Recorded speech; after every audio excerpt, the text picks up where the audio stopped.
The overall goal of this procedure is to image cell shape change in living Drosophila embryos. This is accomplished by first generating and expanding transgenic fly stocks that express GFP-tagged protein probes. The second step of the procedure is to transfer these flies to embryo collection cups. The third step of the procedure is to collect embryos. The fourth step is to decorionate and mount the embryo. Ultimately, results can be obtained that show cell shape changes, such as cellularization, by time-lapse confocal imaging of the mounted embryos.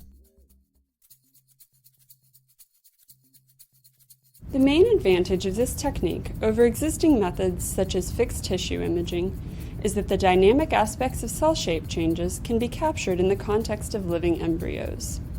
Although the method described here is tailored to Drosophila cellularization, it can be adapted and applied to other cell shape changes that accompany early fly development, such as ventral furrow formation, germ band extension, tracheogenesis, and dorsal closure. Individuals new to this technique often find it a challenge to manipulate and mount the embryos under the dissecting microscope. My graduate advisor, Anna Marie Sokac, and I will be demonstrating this procedure.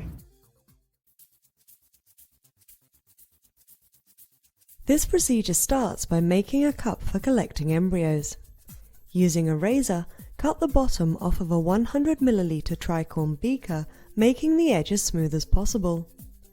Trim the three corners off of the top to make the cup easier to handle. Next, cut a square of wire mesh 6 cm by 6 cm.